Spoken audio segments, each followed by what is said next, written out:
नमो नमः बच्चों, आप सभी का स्टडी विद किरण में स्वागत है। आज हम करने वाले हैं कक्षा 7 रुचिरा भाग 2 षष्ठ पाठः सदाचारः, जिसका अर्थ है अच्छा आचरण।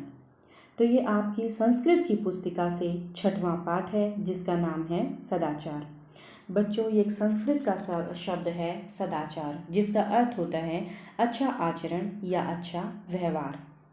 प्रस्तुत पाठ के श्लोकों के द्वारा मनुष्य के अच्छे व्यवहार का ज्ञान दिया गया है। मनुष्य का आचरण अर्थात उसका व्यवहार समाज में अपने गुरुजनों अर्थात अपने अध्यापकों और माता पिता एवं मित्रों के प्रति कैसा होना चाहिए, इसका उपदेश यहाँ दिया गया है। सरल शब्दों में मैं आपको बताती हूँ बच्चों कि जो ये पाठ है, इसमें जो श्लोक दिए गए हैं उनमें यह उपदेश दिया गया है कि हमें अपने समाज में, अपनी सोसाइटी में, अपने माता पिता, अपने गुरुजनों, अपने अध्यापकों और अपने मित्रों के साथ, अपने फ्रेंड्स के साथ कैसा व्यवहार करना चाहिए या उनके प्रति कैसा आचरण करना चाहिए, इसका उपदेश इन श्लोकों में दिया गया है। तो चलिए हम प्रथम श्लोक को करते हैं। आलस्य ही मनुष्याणाम शरीरस्थो महान रिपु नास्त्युद्यम समो बंधुः कृत्वा यम नावसदति। तो यहाँ कहा गया है बच्चों, आलस्यम ही मनुष्याणाम अर्थात आलस्य ही, निश्चय से आलस्य ही, मनुष्याणाम मनुष्यों के, शरीरस्थो शरीर में स्थित, शरीरस्थो शरीर में स्थित या विराजमान, महान सबसे बड़ा, रिपुः शत्रु है। तो प्रथम पंक्ति में क्या कहा गया है? निश्चय से जो आलस्य है, आलस है, मनुष्यों के शरीर में रहने वाला सबसे बड़ा शत्रु है या दुश्मन है। नास्त्युद्यम समो बंधुः कृत्वा यम नावसदति। इसका अर्थ है बच्चों कि उद्यम, यहाँ जो ये शब्द दिया गया है उद्यम, इसका अर्थ होता है बच्चों प्रयत्न या परिश्रम। समूह अर्थात समान, बंधुः बंधु है होता है बच्चों मित्र या सखा या भाई। यहाँ अर्थ हम कोई भी ले सकते हैं। यहाँ पर जो परिश्रम है, परिश्रम के समान मनुष्य का बंधु या भाई या मित्र कोई नहीं होता। नास्त्युद्यम समो बंधुः अर्थात न अस्ति उद्यम समो बंधुः अर्थात परिश्रम के समान मनुष्य का जो मित्र है वो कोई नहीं होता। कृत्वा यम नावसदति, क्या कहा गया है? कृत्वा कर कर, याम यम न अवसीदति करके वह दुखी नहीं होता है। पूरे का अर्थ देखिए, निश्चय से आलस्य मनुष्य के शरीर में विद्यमान एक ऐसा सबसे बड़ा शत्रु है। नास्त्युद्यम समो बंधुः कृत्वा यम नावसदति अर्थात उद्यम के समान या परिश्रम के समान कोई भी मित्र नहीं होता है, जिसे करके मनुष्य कभी दुखी नहीं होता है। तो यहाँ कहने का अर्थ बच्चों यह है कि मनुष्य को कभी भी आलस नहीं करना चाहिए, वो उसका सबसे बड़ा शत्रु है। और जो परिश्रम है, मेहनत है, वो मनुष्य का सबसे बड़ा मित्र है, जिसे करके वो कभी भी दुखी नहीं होता। अगला श्लोक देखिए।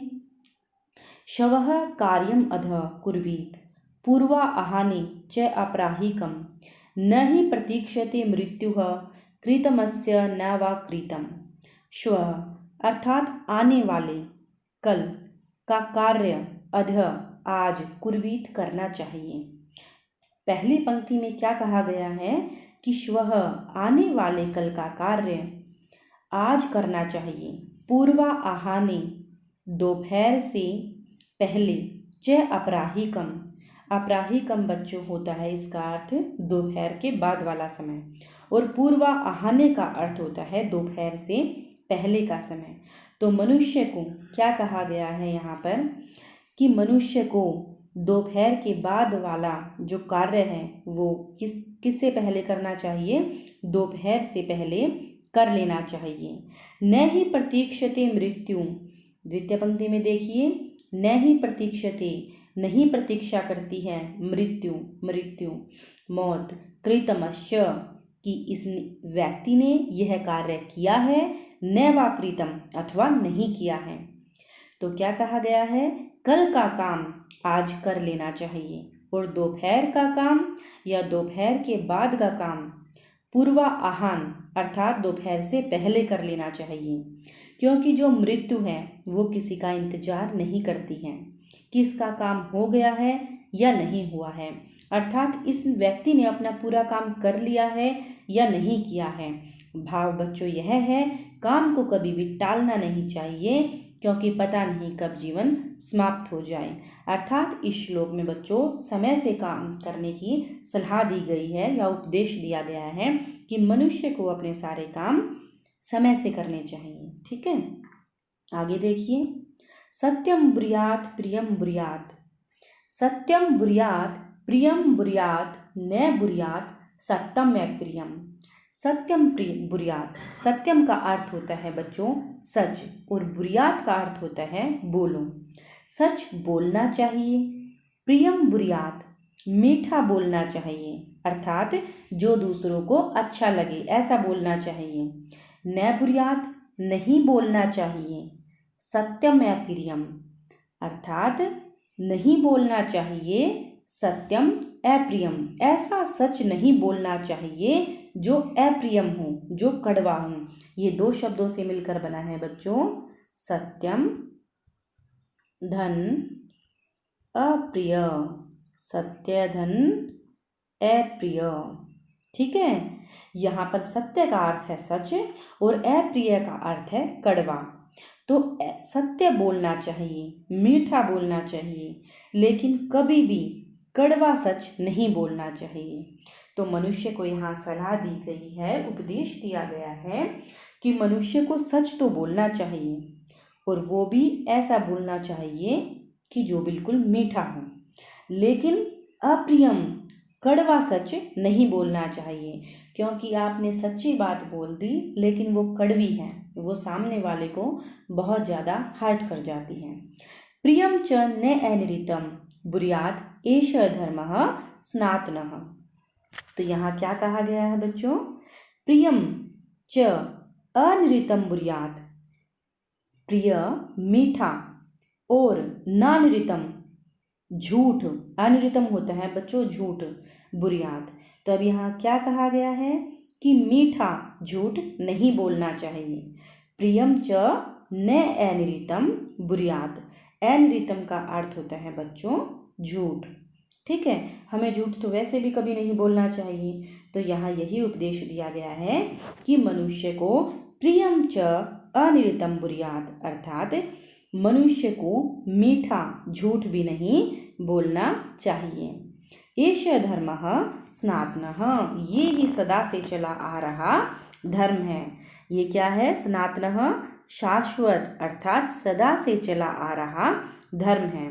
तो दोबारा देखिए, सच बोलना चाहिए, मीठा बोलना चाहिए, लेकिन कैसा सच नहीं बोलना चाहिए, कड़वा। और प्रिय झूठ भी नहीं बोलना चाहिए, मतलब मीठा झूठ भी नहीं बोलना चाहिए। अगर बात झूठी है लेकिन मीठी है, हम बोल जाते हैं, लेकिन वो जब सामने वाले को पता लगता है तो बच्चों उसको बहुत ज़्यादा बुरा लगता है और ये बात बिल्कुल भी ठीक नहीं है। तो यही सदा से चला आ रहा हमारा धर्म है, मीठा झूठ नहीं बोलना चाहिए और कड़वा सच नहीं बोलना चाहिए। आगे देखिए, सर्वदा व्यवहारे स्यात् औदार्यं सत्यता तथा ऋजुता मृदुता च अपि कौटिल्यम न कदाचन। तो यहाँ क्या कहा गया है, सर्वदा का अर्थ है हमेशा, व्यवहारे व्यवहार में, स्यात् औदार्यम सत्यता तथा। तो यहाँ कहा गया है कि व्यवहार में हमेशा, सदैव, औदार्यम उदारता, सत्यता सच्चाई, ऋजुता सीधापन अर्थात सरलता, मृदुता क्या होता है, कोमलता, सॉफ्टनेस, च अपि कौटिल्यम न कदाचन, कौटिल्यम होता है बच्चों टेढ़ापन, कुटिलता। ठीक है, तो व्यवहार में हमेशा उदारता, सच्चाई, सरलता और मधुरता सयात होनी चाहिए। ऋजुता मृदुता चे अपि कौटिल्यम न कदाचन। व्यवहार में कभी भी टेढ़ापन या कुटिलता नहीं होनी चाहिए। सरल अर्थों में अगर कहें तो यहाँ ये उपदेश दिया गया है कि मनुष्य का जो व्यवहार है, उसका जो नेचर है, उसमें हमेशा उदारता, सच्चाई, सीधापन और मिठास होनी चाहिए। उसके व्यवहार में कभी भी टेढ़ापन नहीं होना चाहिए। ऋजुता का क्या अर्थ है? सीधापन या सरलता, और मृदुता का अर्थ है कोमलता। आगे देखिए, श्रेष्ठम जन्म गुरुम च अपि मात्रम पितरम तथा मनसा कर्मणा वाचा सेवेत सततम सदा। श्रेष्ठम जन्म गुरुम च अपि मात्रम पितरम तथा। यहाँ क्या कहा गया है कि अपने श्रेष्ठ जन को, अर्थात अपने से बड़ों को, जन्म लोगों को, गुरुम अपने अध्यापक को, अपने गुरु को, च अपि और भी, मात्रम पितरम तथा और अपने माता पिता को, मनसा मन से, कर्मणा अपने कर्म से। कर्म का अर्थ होता है बच्चों हमारे कार्य। अगर हम अच्छे कार्य करते हैं तो हमारे जो पास वाले होते हैं, जो हमें चाहने वाले होते हैं, हमारे माता पिता होते हैं, उनको बहुत खुशी होती है। तो यहाँ क्या कहा गया है कि अपने सज्जन व्यक्ति को अर्थात श्रेष्ठ मनुष्य को, अपने गुरुजनों को अर्थात अपने अध्यापकों को, और माता पिता की हमेशा मन से, कर्म से और वचन से। वचन से कैसे? हमारी वाणी से, हमारी बोली से। सेवेत सेवा करनी चाहिए। सततम सदा, सततम निरंतर, सदा सदैव, सेवेत सेवा करनी चाहिए। तो अपने से सज्जन, गुरुजन और माता पिता की हमेशा मन से, कर्म से और वाणी से निरंतर सेवा करनी चाहिए। आगे देखिए, मित्रेण कलहम कृत्वा न कदापि सुखी जनः। मित्रेण क्या होता है बच्चों? मित्र, दोस्त, फ्रेंड। क्लेहम, क्लेहम होता है बच्चों कलह या कलेश, झगड़ा। कृत्वा न करके, न कदापि कभी भी, सुखी खुश, जनः जो लोग हैं, व्यक्ति है, अपने मित्र से झगड़ा कर कभी भी सुखी नहीं रहता है। मित्र के साथ झगड़ा करके मनुष्य कभी सुखी नहीं रहता है। इति ज्ञात्वा यह जानकर, इति ज्ञात्वा ऐसा जानकर, प्रयासेन प्रयत्न से, कोशिश से, तदेव उसे, परिवर्जियेत उसे मतलब झगड़े को परिवर्जियेत छोड़ देना चाहिए। मित्र के साथ झगड़ा करके मनुष्य कभी सुखी नहीं रहता है। यह जानकर प्रयत्न से या कोशिश से झगड़े को ही छोड़ देना चाहिए। तो ये था बच्चों हमारे श्लोकों का अर्थ, और इसके बाद हमारे हैं शब्दार्थ, जिन्हें हमें अच्छे से याद करना है और अपनी संस्कृति कार्य पुस्तिका में लिखना है। और इन श्लोकों को मैं आशा करती हूँ आप अच्छे से समझने का प्रयास करेंगे। इसके बाद आज के लिए बस इतना ही। मिलते हैं हम अभ्यास कार्य में। तब तक के लिए धन्यवाद।